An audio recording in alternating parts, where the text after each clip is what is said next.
કોંગ્રેસ દ્વારા પણ આનો લાભ લેવાનો પ્રયત્ન થયો. એમને થયું કે આંદોલનનો લાભ લઈએ અને નબળી પડેલી કોંગ્રેસ કે અન્ય પાર્ટીઓ પોતે જે જમીન શોધતા હતા, પોતે ઊભા રહેવાની જગ્યા શોધતા હતા, એમણે એનો લાભ લેવાનો પ્રયત્ન કર્યો. પરંતુ એમને ખબર હતી કે જો અમે જંતર મંતર પર જઈશું તો ત્યાંના જે વિદ્યાર્થી આંદોલનકારીઓ છે એમને એમાં પ્રવેશવા નહીં દે અને એમને બુરા હાલ થશે.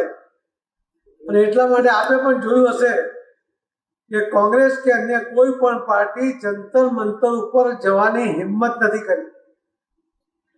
એ ગયા પીએમ હાઉસ પર, કોંગ્રેસ ગઈ, પછી સપાને બોલાવ્યા, પરંતુ અમને એક પણ વ્યક્તિ એ જંતર મંતર ઉપર નથી ગઈ. કેમ કે આ વિદ્યાર્થીઓ સ્પષ્ટ હતા